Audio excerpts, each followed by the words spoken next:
Everyone, Joe Waxman here. In this video, I want to look at the upcoming eclipses in Scorpio and then Taurus.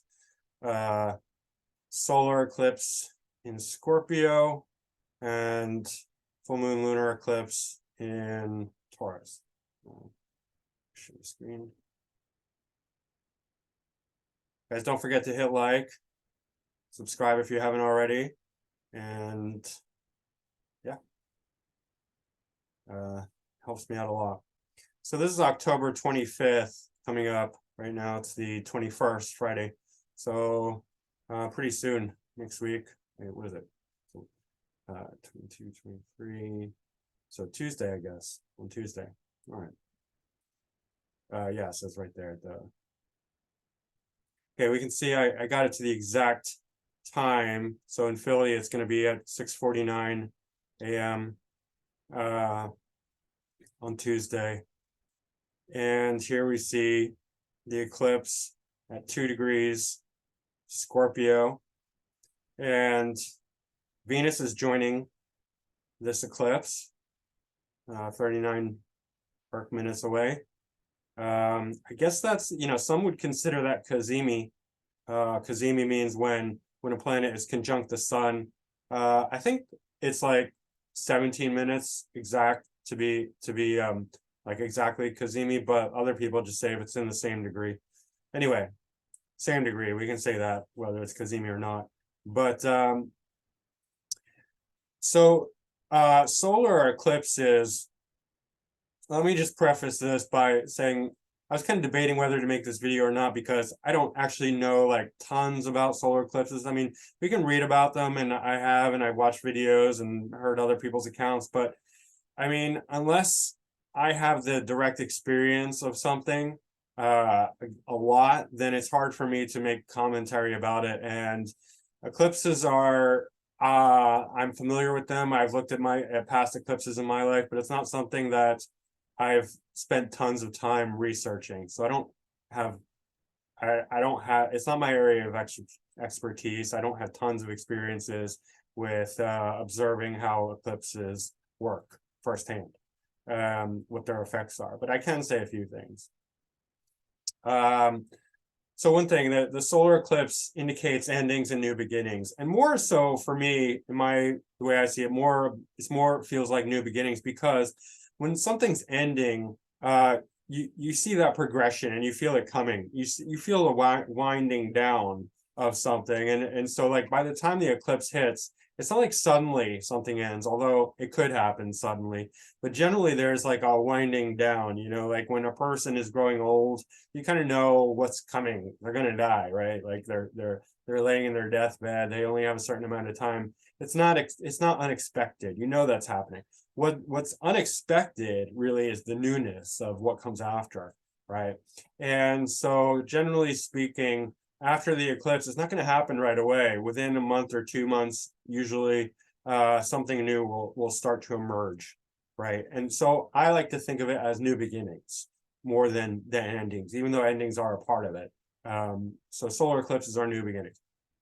It fits perfectly with the Scorpio theme of death and rebirth, right? So it's very natural, this occulted sun. Remember, which is interesting because occult means hidden, and astrology is an occult art or science, both. It's an occult study, occult knowledge, and eclipses are occultations. So, and Scorpio is the sign of the occult. So this is very occult, what we're doing here, what we're looking at. It's all occulted. Scorpio, astrology, and eclipses. It's 3 times occult. Okay.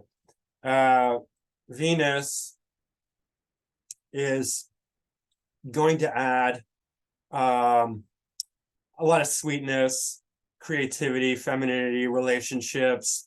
With the moon here, this could be an emotional time. There could be some very deep emotions, because even though Scorpio likes to be tough and hard on the outside, inside it's very tender and sensitive and vulnerable even. And that's one of the reasons why Scorpios act so tough. They're protecting that vulnerability. It is a water sign, so there could be very deep feelings of sweet loss and surrender and letting go, and maybe some tears, some goodbyes, some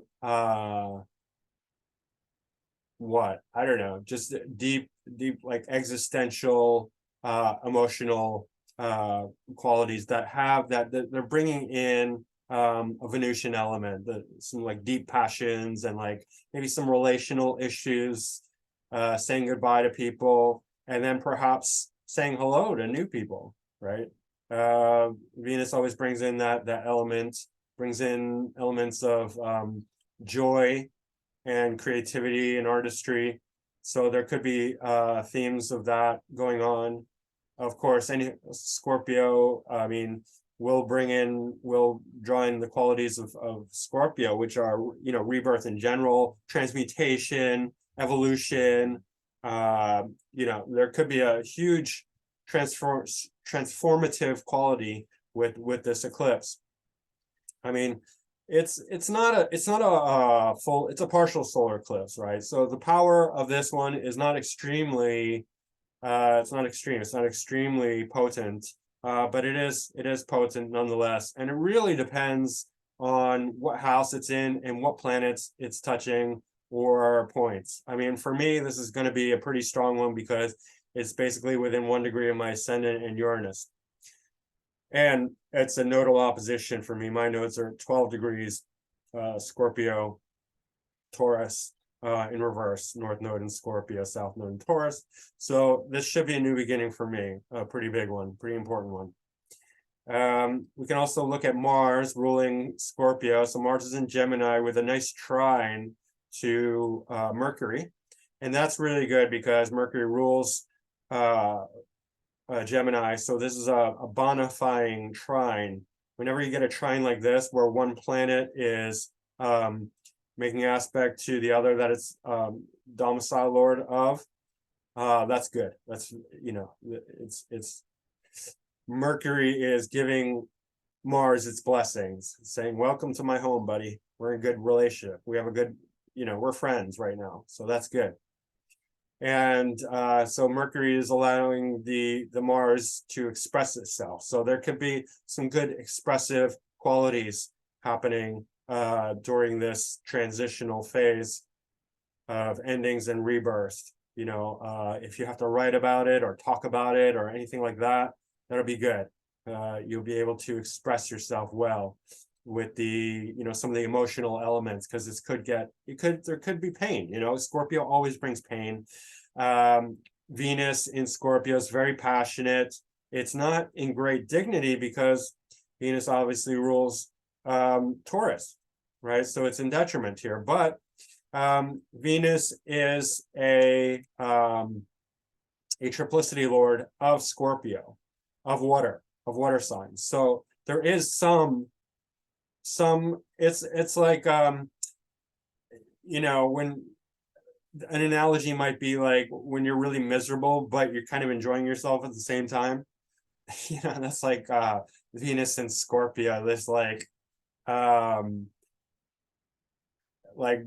deep anguish and dread and existential sorrow, but it's like poetic at the same time, and there's some luscious indulgence in all that misery, right? And it's not all misery in Scorpio, of course. It's not just this big, you know, painful experience. There's a lot of good qualities in Scorpio themes, but definitely pain and sorrow and loss is a part of it. But yeah, you'll be able to put all that into, maybe write some poetry or something, or write a song, or just write whatever, or talk about it, talk to your friends, right? Gemini, Mercury, all that. Now Pluto is playing a part because Pluto is a co-ruler of Scorpio, and it is square to Mercury by 4 degrees, and it is applying, so that's an intensifying square. And same for the in conjunct to Mars. So there will be a negative plutonic element to this. Pluto in Capricorn is very, very heavy anyway, very dark and heavy. So there can be a destructive, heavy element, and the best way to deal with that is to express it, is to use this really nice trine between Mars and Mercury to get out, to get out that deep plutonic pain, existential dread, torture. And Pluto can be anything having to do with abuse and power over and dominance and control and things of that nature. Anything that's really heavy and dark. Writing, speaking, making a song, singing, playing music, anything like that will really help to release the tensions. This is a south node eclipse. So south node tends to significate more loss, the past, letting go, surrender, spirituality, detachment, things of that nature, right? So this will not be a very, whatever grows out of this will not be very materialistic, but it will be more spiritual. So there could be a very, huge change in perspective, paradigm shifts, spiritual growth, things of that nature. Venus is more material, so there could be something material gained from it. So maybe perhaps a mix, a letting go and something material at the other end. It really depends on the planets that it's aspecting or hitting and the house that it's in. Each house is going to do something different.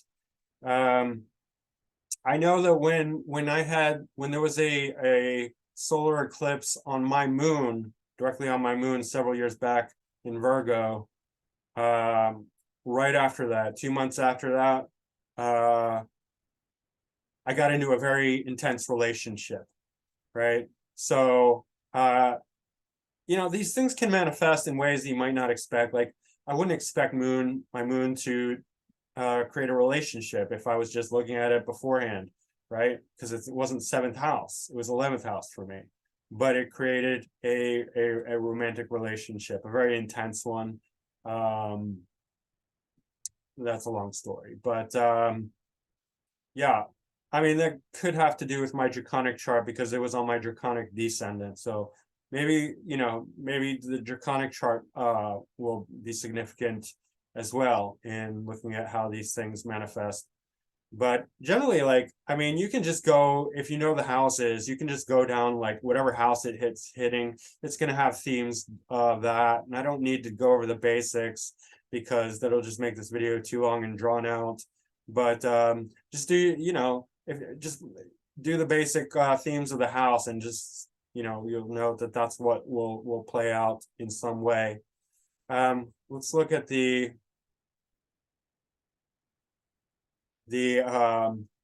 November 8th lunar eclipse. This is a full lunar eclipse and you can tell because how close it is to the nodes, right? This is much closer to the nodes. So the nodes are the eclipse points. So this is going to be a full moon lunar eclipse. The shadow of the Earth will fall right on the moon. And so it's going to play out in Taurus, wherever Taurus is in your chart. For me, that's 7th house. And lunar eclipse, unlike solar eclipses, are a fruiting. They are a karmic ripening, right? So solar eclipses are a karmic new beginning.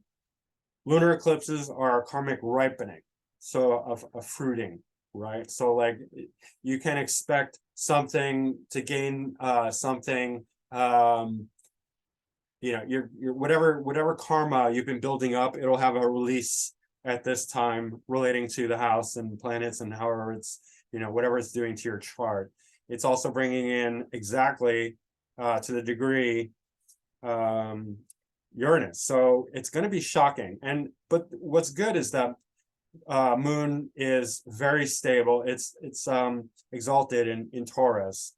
And the reason is that because moon is our emotional needs, our emotional satisfaction, and it's very easy to satisfy in Taurus. You just give a moon in Taurus good food, security in the bank account, nice relationship, nice quality, material possessions, and they're good to go, right? It versus, some abstract, whatever, like in any of the other signs that moon does not do so well, and it's going to be much harder to satisfy. Taurus is it's simple, it's easy to come by. Finances are hard for some people, right? But it's still simple. It's not very complicated. It's just, money in the bank, good food on the table, nice relationship, they're happy, right? And not only that, Taurus provides a lot of stability for the waxing and waning emotional moon. And so that's another reason that moon loves Taurus and does really well in. So it has the stability to withstand the turmoil of Uranus, which is shocks. Uranus can be accidents as well, actually, like physical accidents. But with Taurus, with moon in good dignity, it's going to have it's going to soften the blow. It's going to take a lot of the negativity away from the potential of Uranus. But Uranus does not do so well in Taurus, so there can be some elements of friction. When Uranus or Mars get in Taurus, there's heat and friction and buildup because it's too stable for these signs, for these planets. Uranus likes to move. Uranus likes to be quick and active and responsive, and in muddy Taurus, it's inhibited, so it builds up a lot of friction and tension. So there can be some irritability here, some heat buildup, some aggressiveness, the struggle of Uranus trying to move, and so you're gonna have to mix those two things together. Shocks and stability and happiness from the moon and irritability from Uranus. Unexpectedness, but at the same time, it's not going to, things don't move very well in Taurus, so it's not like going to do a whole lot. It's just going to be friction, some heat and friction, right?